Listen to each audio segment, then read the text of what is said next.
എടാ ആകപ്പാടെ പെട്ടറാ, നിന്റെ ഒരു ഹെൽപ്പ് വേണം എനിക്ക്. എന്നതാടാ? എൻ്റെ പിന്നാടാ 2002 വോട്ടർ ലിസ്റ്റിലേ മാതാപിതാക്കളുടെ പേര് വേണമെന്ന്. അതിനിപ്പോ എന്നടാ, അതൊക്കെ കാണും. അതിന്റെ ഡീറ്റെയിൽ ഒന്നും എനിക്കറിയത്തില്ലല്ലോ. എടാ അത് വീട്ടിൽ പോയി ചോദിച്ചാൽ പോരെ? നടപടിയില്ല തീർത്തിട്ട്. ആ കയ്യിരിപ്പോണ്ട് വീട്ടിൽ നിന്ന് ഇറക്കി വിട്ടാണല്ലോ അല്ലേ? അങ്ങോട്ടൊന്നും ചോദിച്ചിട്ട് അറിഞ്ഞാലേ അങ്ങനെ തല്ലിക്കൊല്ലും. എന്നാലേ വേറൊരു വഴിയുണ്ട്. അതെന്നാ? 2002 സമയത്തെ നിങ്ങൾ താമസിച്ച സ്ഥലം ഏതാണെന്നറിയാവോ? പിന്നെ അത് ഞാൻ ജനിച്ചു വന്ന സ്ഥലമല്ലേ. പിന്നെ കാര്യം എളുപ്പമല്ലേ? അവിടെ പോയി അയൽവക്കാരോട് ചോദിച്ചാൽ പോരെ? അപ്പം മാതാപിതാക്കളുടെ പോളിംഗ് ബൂത്തും കാര്യങ്ങളൊക്കെ അവർ പറഞ്ഞു തരുമല്ലോ. അത് ശരിയാവും തോന്നുന്നില്ല. അതിന് അവിടെ പ്രശ്നം വല്ലതും ഉണ്ടോ? പണ്ടേ അതിലൊക്കെ ചുറ്റിക്കളി ഉണ്ടായിരുന്നു. നാട്ടിലെ പിടിച്ചാൽ തല്ലി ഓടിച്ചാ പണ്ട്. ഇനിയും ഉണ്ടോ? എന്നത്? അല്ലടിയാ, നിന്റെ കുടുംബത്തിൽ ഇതുപോലത്തെ പത്രമാറ്റ അംഗങ്ങളെ വേറെ ഉണ്ടോയെന്ന് അറിയാൻ ചോദിച്ചതാ. എടാ ശവത്തെ കുത്താ ഒരു വഴി പറഞ്ഞതാ. വേറൊരു വഴിയുണ്ട്. നീ എന്നാ ചുറ്റിക്കളി നടത്തിയ വീടില്ലേ, അവരുടെ കണ്ണിൽ പെടാതെ വേറെ വീട്ടിൽ കയറണം. ഹലോ, ഇവിടെ ആരുമില്ലേ? ആരാ? എന്നായിരുന്നു? ആ ചേട്ടാ, ഞങ്ങൾ ഈ വോട്ടേഴ്സ് ലിസ്റ്റിലെ പേര് ഇറക്കാൻ വന്ന ഉദ്യോഗസ്ഥരായിരുന്നേ. BLO പുള്ളിക്ക് മനസ്സിലാകാൻ തോന്നുന്നു. പണ്ടേ ഞങ്ങളുടെ ഈ വാർഡിൽ റേഷൻ കാർഡ് BL ഞങ്ങൾക്ക് മാത്രമുള്ളായിരുന്നു. അത് പുള്ളിക്ക് കത്തിയെന്ന് തോന്നുന്നു. എടാ അത് BPL, ഇത് BLO. എന്നാ അവിടെ ഒരു രഹസ്യം? ഞങ്ങൾ ഈ പഞ്ചായത്തിലെ BLOമാരാണ്. നിങ്ങൾ 2022 ലിസ്റ്റ് ഒന്ന് പരിശോധിക്കണം.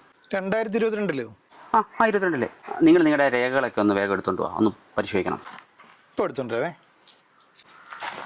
Hello, police station. ആ സാറേ, 2 തട്ടിപ്പാർ നമ്മുടെ വീട്ടിൽ വന്നിട്ടുണ്ട്. ഉറപ്പാ തട്ടിപ്പാരന്മാർ തന്നെയാണ്. അമ്മമാർ BLO ആണെന്നാണ് നമ്മുടെ വീട്ടിൽ വന്നേക്കുന്നത്. ഈ ഭാഗത്തെ BLO ഞാനാന്നേ. എൻ്റെ വീട്ടിൽ തന്നെ അമ്മമാർ BLO ആണെന്നുകൊണ്ട് വന്ന് കയറിയിരിക്കുക. അമ്മമാരത് പിള്ളേരുടെ സ്കൂൾ ടാഗ് കിട്ടണ്ടോ വന്നേക്കുന്നത്. അത് ഞാൻ നോക്കിക്കോളാം സാറേ. അമ്മമാർ എങ്ങോട്ടും വിടത്തില്ല, ഞാൻ നോക്കിക്കോളാം. 2 പോലീസുകാരെ പെട്ടെന്ന് ഇങ്ങോട്ട് പറഞ്ഞു വിടാം.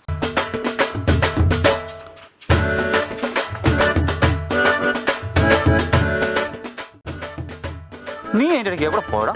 ഞാൻ നിന്നെ എവിടെല്ലാം തപ്പിയെന്നറിയോ? അയ്യോ എന്നാ പറ്റില്ല കൈക്ക്?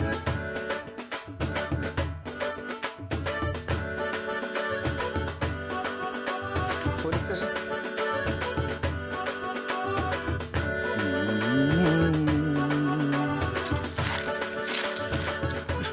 ഇവിടെ നീ എവിടാ? വീട്ടിലോ? നീ ആ ഫ്രിഡ്ജിന് മുമ്പിൽ ഇവിടെ ഒരു സെൽഫി എടുത്ത് വെച്ചേ. എന്നാന്നോ, എൻ്റെ ആ പഴയ കാമുകനില്ലേ, അവൻ എവിടെ കിടന്ന് കറങ്ങുന്നുണ്ട്. നീ വെച്ചോ, എന്നിട്ട് ഞാൻ വീട്ടിൽ കൊണ്ടുതരാം കേട്ടോ.